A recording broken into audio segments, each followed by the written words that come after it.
Wouldn't parenting be so much easier if it came with a manual?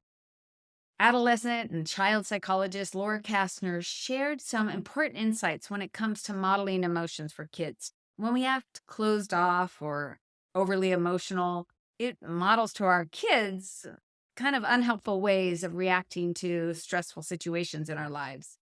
Reliability, she says, is so important. And here she explains more.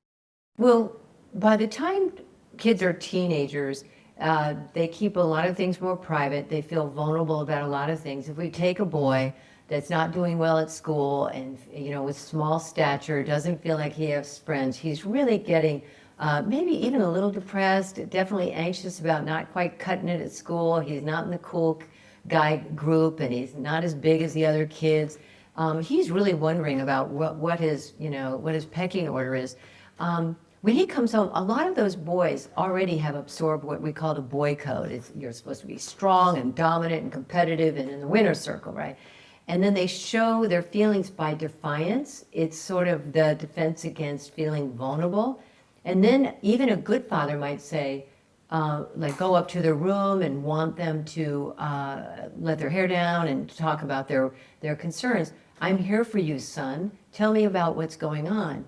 But if the child has never seen the father be vulnerable about his disappointments, his sense of vulnerability, his mistakes, his embarrassment, how in the world are we supposed to have a 15-year-old know about how to say, I feel kind of threatened. I'm a foot shorter than my best friend. I'm always feeling like a loser. If he's never had father say, hopefully the previous 5 years, I had a bad day. I really regret the way I treated a coworker, or oh, I was late to a meeting and I was humiliated. I mean, I know I couldn't help the traffic, but I came into the room and I just felt myself flushed with embarrassment. Have these boys seen their fathers or even their mothers talk about mistakes, embarrassment, shame, disappointment, regret? It's emotional language that they need to learn from our modeling it at the dinner table and other places.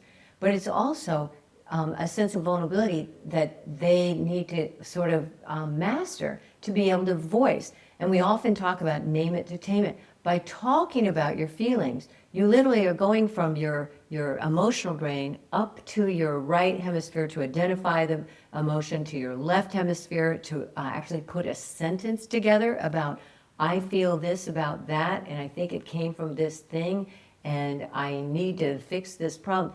And by actually moving your neural connections, the electrical system from your emotional brain to your right hemisphere to your left brain, you'll have this calming that occurs. Naming does tame it. So they need to have this self-awareness, be able to label emotions, be able to string a sentence together so it gets in the left hemisphere, and you'll see a calming to the brain. So that's why we call this emotional intelligence or emotional capacity, because that is a big bunch of curriculum and it needs to start at home. How about you try saying something about your feelings or talk about what happens for you? Not just in life, I found if I work hard, I do better, but something about how frustrating it is and how hard it is to show up every day and do work that you don't want. But talk about your own personal struggles. And it's really hard. It is amazing. I can have managing partners of law firms, physicians, CEOs, and over many hours, it will be hard for them to use emotional language about their failings, their vulnerabilities, their hardships, their shame. And yet they will admit when they go to cozy up with their child at bedside, they say, tell me about what happened at school when you were caught plagiarizing, or when you didn't make the team, or that you didn't get the girlfriend you wanted. How in the world is that teenager supposed to have that language if they've never seen it modeled by the parent? And the fathers get it. They go, that's unfair. I'm not doing it. I almost don't have that capacity, but I expect my 15-year-old to. So that's really hypocritical. And so I just, as we say, water over a rock. I just try to wear them down because their own logic does not make any sense. They want their child to be more able to talk about feelings, cope with feelings, overcome their panic about strife or taking risks. How are they supposed to do that if they don't have a model for that in their own parent? I try to just make compelling arguments that as a 40-year-old, 50-year-old, if you're not doing it, why in the world would you expect a 15-year-old to do it? And parents get that. That's not fair. Okay, well, let's start it over. Just this morning, I had a very impressive father in my office, and he lost it with his teenager, and he felt really regretful, but he kept saying, it was, again, gaming. If you stop gaming, you'll do better at school. You say you want to do better at school, ergo, you should shut off your gaming. I said, how many times have you had that conversation? He said, about 1,000 times in 4 years. And I said, is it working for you? No. And he agreed that he had terrible trouble with logic. But he had a big win over the last week because one night the kid was in meltdown about no friends and how he felt so judged by his father. And instead of arguing about it, the father just said, look, I love you. I don't know how to be a parent. I'm learning on the job here. I know you just want comforting. You don't want me to tell you how to feel. And I literally stood up in my office and said, okay, we're there, you know. And to him, it's sort of like, that's what my child needs. I said, well, did it work? And he said, yes, he got to sleep afterwards, and he thanked me the next morning. So it's practice, practice, practice for the parent to learn emotional vocabulary and how to connect, or how to connect before correct, as we say. In our culture, there really is a taboo on looking emotionally weak. There's still a tradition of pull your bootstraps up and march in the snow backwards for 10 miles kind of thing, that makes you hardy and resilient. And really, I mean, all the research shows resilience is that you're secure enough to definitely cope with what is happening to you and bounce back and problem solve. But part of that is getting help from your community and reaching out to others. And you can't reach out to others for what you need if you don't know your feelings and how to voice that. And it's risky. It's risky. It makes you feel vulnerable. But without that, we'll never get anywhere with the suicide rate or with dealing with bullying. A child has to feel safe and secure to risk that information as they share it with an adult or a parent.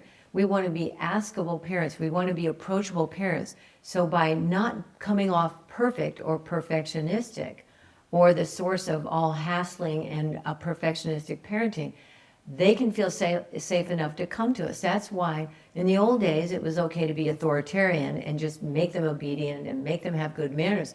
Now we want more than that. We want them to feel safe in our emotional connection so that they can come to us with some of their concerns and we can problem solve together. Part of the campaign here is to de-shame all of us, not to take away appropriate guilt. Guilt is good. Feeling bad about having done a bad thing so that you want to do it better the next day is good. But shame, meaning I'm a bad person, means you're so overwhelmed with your badness, you can't even kind of eke out of your clamshell to say, I need help. So we need to make distinctions between guilt and shame. And as parents, we need to send out the message that we don't expect you to be perfect, and I'm not perfect. I'll model how imperfect I am, and I don't lose credibility by doing that. I gain credibility. I never see such angry kids as the ones that come into my office and say, my parent just thinks, you know, comes off they're perfect, that they did everything right and I'm doing everything wrong. It's wonderful to be listened to. And the easy job that we have as therapists is, since it's not our child, that validating and that affirming and that lack of judgment, which is fairy dust for a relationship, comes very naturally from a therapist to a child. Now, those same therapists, when they go home to their children, and I can relate, are hooked like any other parent. It's our baby. I want them to survive, thrive, and succeed. And so when I see them not doing their homework or coming home having had alcohol, we're going to jump on it just like any other mother bear, father bear. We're going to have to say, no, oh yes, we need to, calm our emotions so that we can be effective. We have a tough time too. In the office, it's easy peasy for me to be non-judgmental, very validating, very affirming, and see it from their point of view. So I think that's the magic of therapy, is that a trained therapist knows how to be non-judgmental even while collaborating on problem solving.